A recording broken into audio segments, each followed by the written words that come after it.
Well, welcome to the space where you get to be yourself. I'm Angela Solomon, and every third Wednesday of the month at 5 p.m. Eastern Time, I host Cocktails and Careers. I wanted to create a space where it's a casual setting where people can be themselves and get a dose of inspiration to move their careers to the next level. In this episode, I'm joined by Shelly Lombard, a longtime colleague and friend of mine. Shelly has an impressive 35-year career on Wall Street, working for renowned firms like JP Morgan, Barclays, and Gimme Credit. She is an experienced investor and has served on the board of directors for companies like Bed Bath and Beyond. Shelly is now the founder of Schmooze, a platform that helps women build strong business relationships and networks by providing curated content and hosting both in person and virtual events.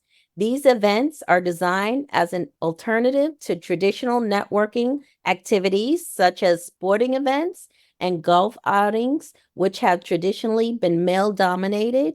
Shelley's goal is to create opportunities for women colleagues in a professional yet personalized manner to help them grow their business relationships.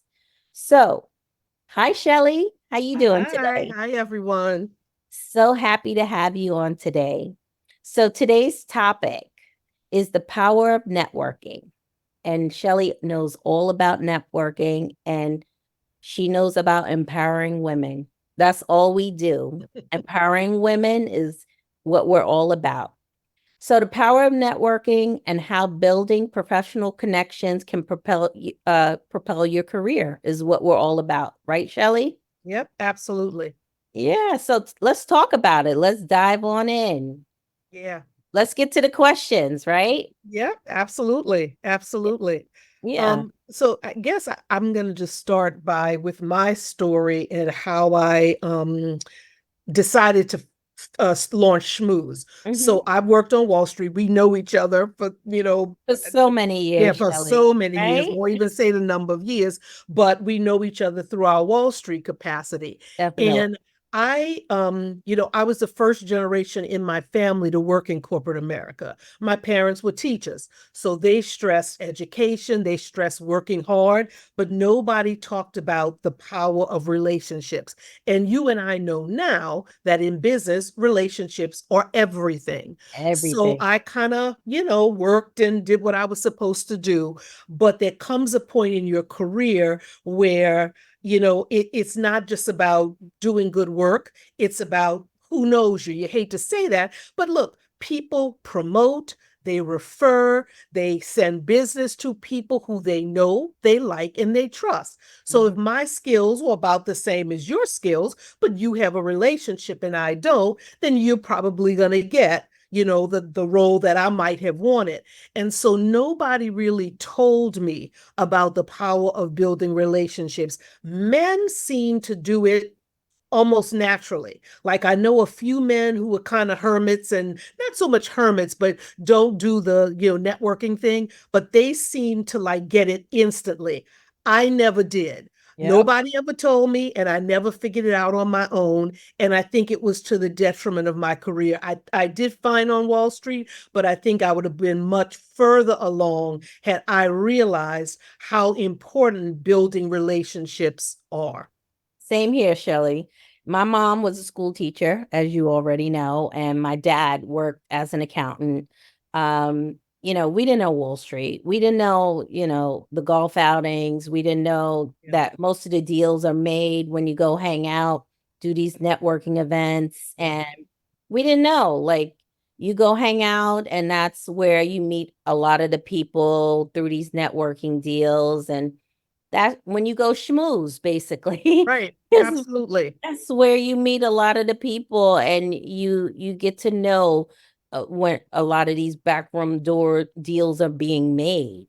So you came up with this amazing event where women can get together, get to know their fellow colleagues, get to know about the hirings, the firings, a lot of the deals that are being made before they're actually being promoted and advertised, and a lot of stuff that's going on that's not, being advertised and out there yet.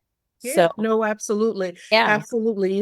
It's and a lot of times I think women, we value genuineness and being yeah, genuine. So a yeah, lot of times people feel like schmoozing is like, ooh, I don't want to do that. yep, Like that's something, but the only time schmoozing is a problem is when somebody's trying to get ahead just on just on their personality alone. Then you're like, they don't have any business getting that right, promotion because they got it based on who they know. But right, if you're good, you're already good at what you're doing. I don't feel it's disingenuous or not being genuine to also have those relationships. It's the right. extra layer on top of doing a good job. So it's True. not enough just to keep your head down and do a good job. You got to add that extra layer of relationship. So in that case, it's not disingenuous. Now, I know for me, I don't tend to try to build relationships with people that I don't like. I'm cordial, etc. But I don't also limit it to just people I like. So Right, casual acquaintances, I try to keep up with them. We right, may not be besties, but I'll ping them, once a year. Happy Thanksgiving, Happy New Year, whatever. So I don't have to be your bestie. And the same thing for me. There are people who I don't know that well. We may have worked together a couple of years ago, but if they reach out to me and they need an intro, they don't have to be my best friend in order right, for me to say, yeah, I know so and so. I'm happy to do a LinkedIn introduction of that. So right, I think right. we need to get past that, oh, I'm being manipulative when I, try to schmooze. You don't have to be. For me, it's only manipulative if you try to use it instead of doing a good job. True that, true that. And when I'm coaching, I tell people it's important to have those coffee conversations. It's important to, reach out and just ask. Just Yep, ask. You never know. You never know. It's not absolutely. about brown nosing. It's just about saying, listen, I see you have a connection here. Can you maybe make an introduction for me? Uh, you Absolutely. never know where that can get you. So let's Yeah. dive into some of these questions I have for you. So, I speak to a lot of the younger generation out here, and some of them don't know. What's the first thing you can do to get started when networking? So you need to think of two things. You want to network externally outside your company, but Mhm. you also want to network internally. I do a newsletter called Schmooze, and I Yeah, interview women who have been very successful at what they do. And right, one of them said to me, you network internally to keep your job. right, You need to know what's going on. You need to know which way the wind is blowing. You need to know which direction the company's moving in. So right. you need to be internal and external with it. So external with it is, going to events, but also not just like collecting LinkedIn contacts, but Mhm. it's trying to make a connection with people. So you may connect with 10 people, but there might be three or four who you really resonate with. And Right. so then comes a function of taking it the next step. As you said, maybe a virtual coffee. And Mhm. then if you're in the same city, maybe an in real life coffee, that kind of thing. Internally, it's very similar. You said the magic word, and I call it a relationship hack, is Right. curiosity. So people love to talk about themselves. So whether you're internal or external, a lot of the women that I've interviewed use curiosity. They're like, I want to, I saw you speak, and this is, it could be an external person, an internal person. I saw you speak at the company, outing or whatever. And I'd love to ask you about what's going on in your department. Can we maybe grab a cup of coffee? When people know you are curious about the Yep. company, about what they are doing, they will open up, and that's the beginning very often organically of a relationship. I had a woman who's very senior at Cartier, and she said to me, she was in a meeting with somebody who was talking about technology. She was not somebody who was in technology, but she was fascinated by what he was talking about. So she invited him to coffee, and that began this organic relationship. He gave her first job in technology. Wow. Even though she had no background in technology, he took a chance on on her because they had developed this relationship, and it all came because she was curious. So she reached out to him, and in her curiosity, that enabled them to build a relationship. So you said the magic word when you said curiosity. Right. No, I agree with that. And I always tell, when I'm coaching again, I tell people ask for those exploratory meetings. You never know where that could lead you. Ask Absolutely. people, just say, listen, will you take 15 minutes out your day just to meet with me? I know you're busy. Just ask. You never know where that can get you at the You end of the never day. know. Absolutely. Never And one know. thing this woman said to me that rang true is a lot of times people hesitate to approach senior people, but she Right. said you'd be surprised Yep. how people like to be part of your success Yes, story. they do. So, if you invite them to coffee and you seem curious, you're, authentic, etc., they, and ask them, hey, can we maintain a relationship? Can I, ping you every couple of months or whatever, and we'll get together for a quick cup of coffee? You'll be surprised at how far that goes and how senior, because I think so many people are leery of doing that, that they don't get as much of that as you would think. Right. I think people are scared of rejection, and that's why Yeah, they don't ask. So that level of hesitancy is there because of that. absolutely right. Question number two, speaking of that, what are typical icebreakers to get you through awkward initial meetings? Yeah, so at Schmooze, we do some mini master classes. So just a segue, I started Schmooze as events. So when I worked on Wall Street, and you know this, JP Morgan, Barclays, they always had tickets for Knicks games and Hmm. Yankees games. And the guys would take, they would take colleagues, they would take connections who they wanted to turn into clients, they would take clients. And the women always went to dinner. So Hmm. I wanted to do some events that women felt comfortable with. I'm a sports fan, so you can Hmm. take me to any sporting event from Right. hockey. You can't take me to golf, but you Hmm. can take me to pretty much Yeah, any I'm other not, I'm sporting not in the event. golf either. Yeah, I'm not into I golf think. either. Exactly. Mhm. But so I started Schmooze with these events. We do one called manicures, massages, Oh, I margaritas. love that. We just Mhm. added a sponsor who is doing mocktails. So it's gonna be manicures, massages, margaritas, and mocktails. Nice. And we do a poker night, Mhm. virtual poker lessons.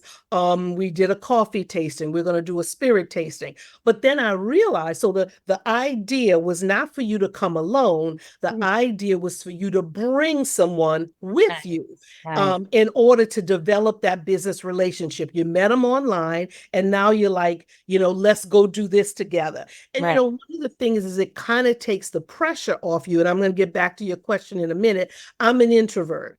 So one of the things that stopped me from reaching out to people is like, oh, I asked them for coffee. Now I got to talk to them, Yeah.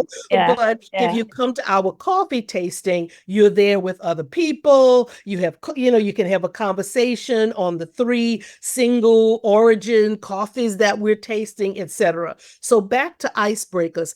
Icebreakers can be pretty much anything. With other women, it's clothes, it's jewelry, even with men. So the woman who worked at Cartier said, she said, I usually tell them, say to the men, oh, great sweater or something Right. like that. Another icebreaker is travel. Another icebreaker Ah, breaker is kids. So, hey, right. are you doing anything this summer? What do oh, do you have any kids? That kind of thing. Hmm. And so those I recently read, and it was just yesterday, a LinkedIn post by somebody, and I'm going to have asked someone to teach a Schmooze mini masterclass on it because people were leery to come to events because they felt like they couldn't bring somebody. So I started the mini master classes to kind of give people the skills to do stuff and to reach out and start networking. And one of the posts I saw on Instagram yesterday was about pre-gaming. So, my kids are like pre-gaming means I'm going to drink before I get to the event.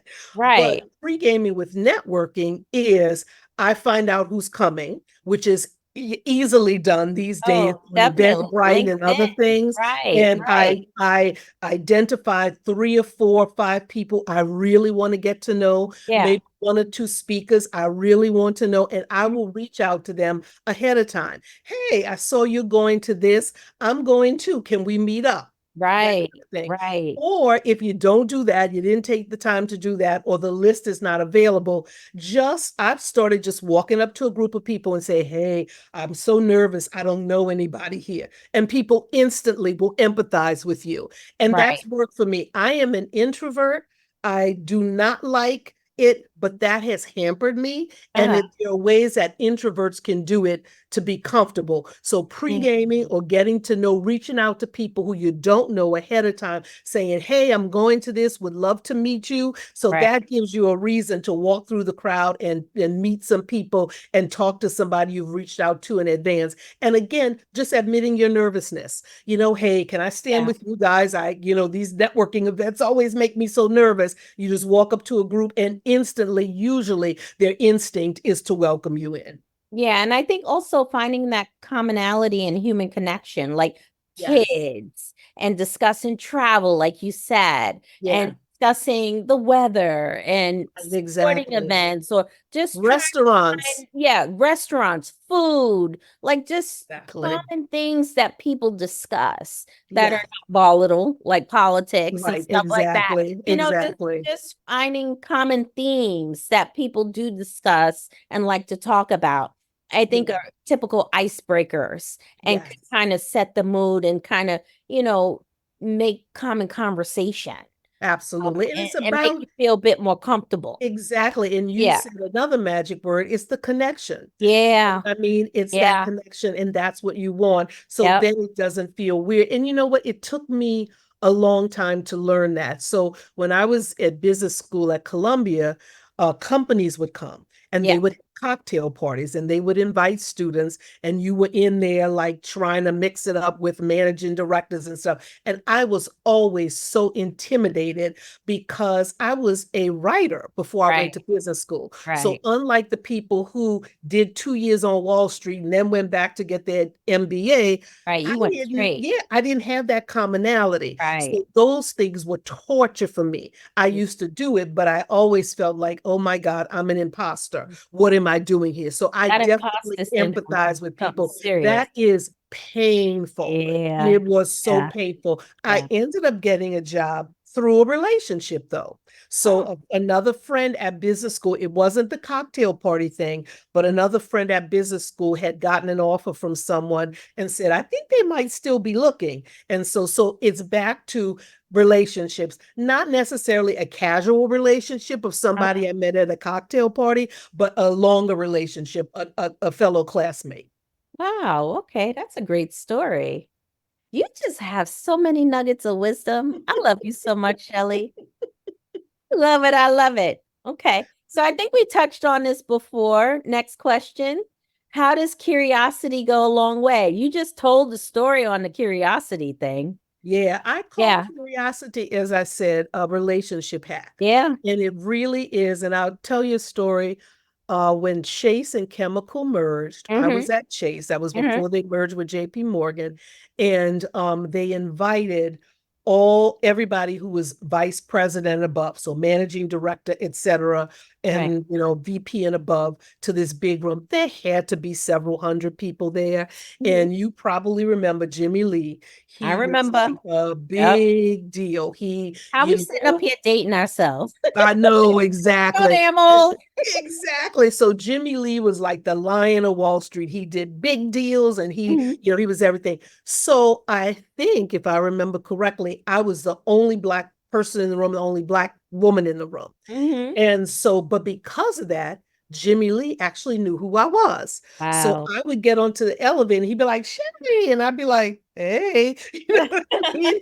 And he would walk around the trading floor every night because he was big on FaceTime. Mhm. He wanted to Mhm. see your face sitting at Yeah. that desk.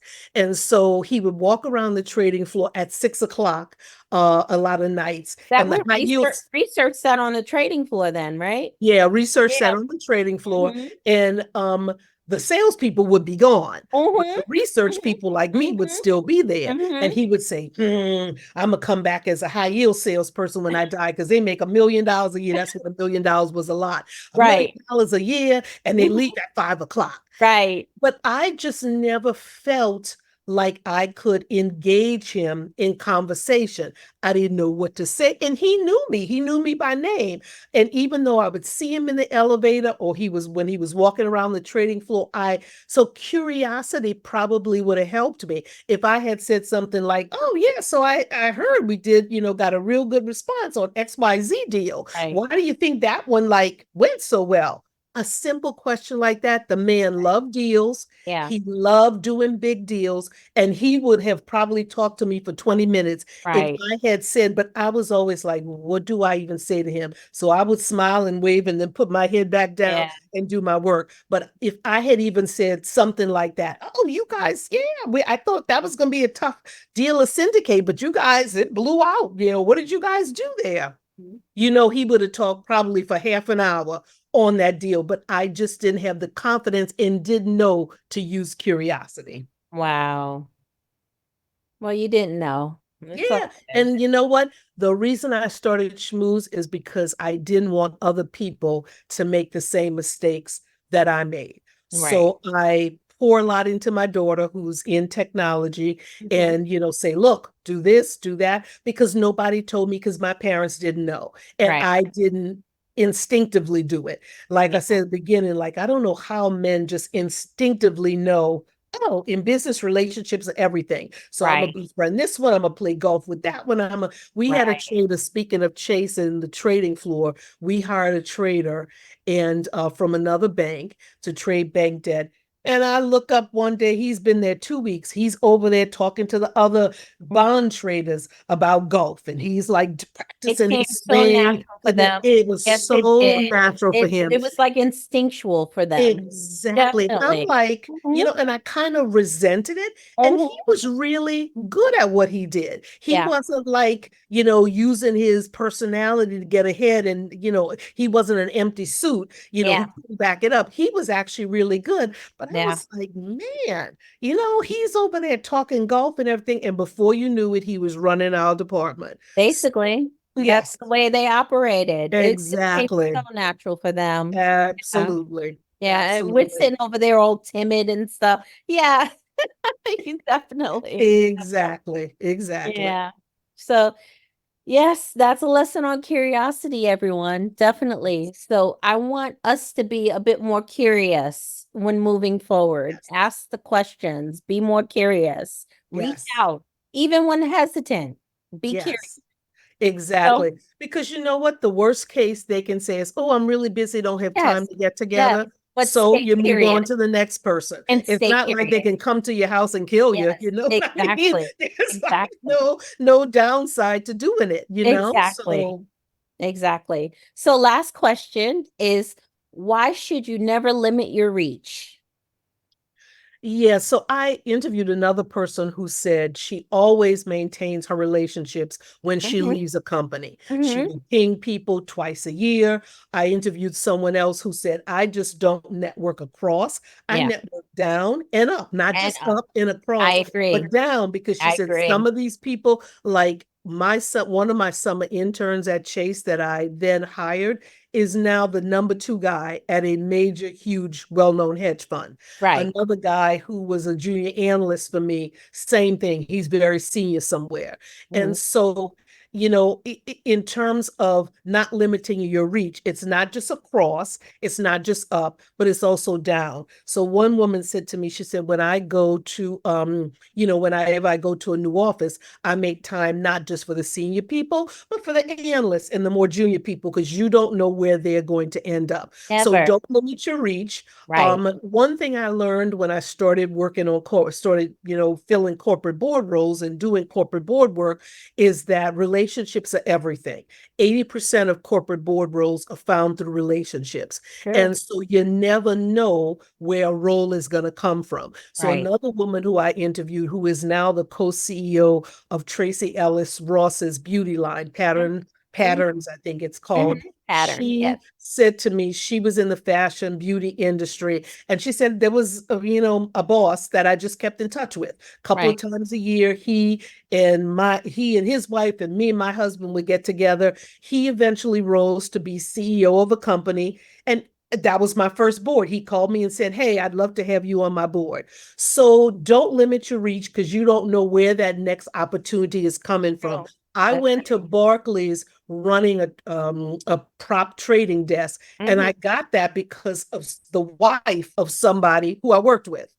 He liked You my work. never He's like, limit "Hey, your my reach. wife's looking to start something at Barclays. Let me introduce you." So you just never know where your lead is going to come from. I So, and there are enough good people out there. I have one or two real crazies that I worked with on Wall Street. Don't keep in touch with them. You know, but everybody else, even if it's just a casual, like, "Hey, how you doing? I heard about your promotion," that kind of stuff. So do not limit your reach. Network up, network network down, sideways, network network down. downward as No, well. I always encourage, the people that I coach to keep the talent that I work with, never burn a bridge, never ever burn Absolutely. a bridge. Always, keep in touch with people all across, up, down, Exactly. around, side by side. You just never know You who never know. you never know who they will turn out to be. You know, Exactly. never burn a bridge though. Exactly. And with service providers as Yeah, well. I yeah, just posted on LinkedIn today. A friend of mine I worked with 30 years ago, yeah, great guy, yeah. went to lunch with him last summer. He was interested in being on a board. I gave him some tips, some Hmm. suggestions about leveraging the type of expertise that he had and also relationships. Had lunch with him 2 weeks ago. He's already on two corporate boards Exactly. because Right. relationships. One, he's a guy, so Yep. he's been building these relationships over the 30 years that I knew him, Yeah. and that really, helped him. Obviously, it's a lot easier for guys, it's a lot easier than it is for people of color, but one thing Mhm. we can control is relationships. And Exactly. so he got his first board roles through not because of some CEO, but because of an attorney who he had done Exactly. business with a lot. He reached out to them. I said, "Hey, all the attorneys, so you never know." So when I say service providers, I'm talking about your auditors, your accounting firms, your headhunters, the people who are in The touch with headhunters what's going right on. here. Exactly. Those people, they know what's going on. And so Right. all those Always. relationships Always. matter. Yeah. All of those Yep. relationships Yep. matter. So Shelly, tell the audience how everyone can keep in touch with you. Keep up with your newsletter and everything you got going on. Okay, so you can follow me on LinkedIn. I have a newsletter that you can subscribe to. So if you follow me, I'm happy to connect. I connect with pretty much everybody who connects with me, and you get an automatic introduction to my LinkedIn, an automatic invitation to my LinkedIn newsletter. I never thought of myself as a thought leader on networking or relationship building. So the newsletter is interviews with women who have been very successful at what they do. Almost every one of them talks about a specific relationship that helped their career, that changed the trajectory of their career, that they wouldn't have gotten this job or this board role without that relationship. That I've been on 6 corporate boards, every single one of them has been because of a relationship. And so I interview those women. I usually put it out once a week. So you can look at those, look at back at issues. I keep them really short. And then if you're interested, you can go to schmooze.biz and use the discount code 70126. You can get a free trial and take some of our mini master classes. We've had I'm with one coming up. I'm going to do one on boards and the kind of relationships you need to end up on a corporate board. But we have someone who is going to teach about creating the network you need for the role that you want. We have somebody else who talked about self promotion and how to do it without being obnoxious, and somebody else who talked about networking internally. So we have about 3 mini master classes a month. They're only about 30 minutes with a Q&A period, and you leave with 3 actionable takeaways. And then I'll schmooze events when you get to the point where you want to invite somebody for coffee or take it to the next step. Like I'll schmooze events. If you're a schmooze member, you get a discount on the events, but anybody can come to the event. And so schmooze.biz, you can learn about the membership, and you could also learn about the schmooze events. Let me tell you, Shelly is killing it. Killing it. I have been watching her and I'm so happy that she joined me today. she's just killing it. You guys got to go and follow her. I've been watching her, and of course I've known Shelly for a while. Been on Wall Street recruiting for 30 years. She's been out there for 35 years. We are like dinosaurs on Wall Street. But we got to share what we know. We got to share what we Share what we know. know. Black women supporting each other out here. Exactly. And I've Um, got to get you to teach a Schmooze mini master class. So Yeah, you and I need to get I'm together coming, Shelly. when I'm I'm back from coming. I'm vacation. Yep. coming. But thank you for joining me for this month's Cocktails and Careers. I want to especially thank my co-host here, Shelly Lombard, for joining us for this month's important episode. Join me every third Wednesday of the month at 5 p.m. Eastern Time. Next month, we'll be discussing to be determined. If you feel inspired to take your career to the next level, please join me again. And go ahead and message me. I'd love to chat with you about what that looks like. And I'll talk to you guys next month. Take care. Bye, Thank you Shelly. for having me. Thank you for having me. Bye.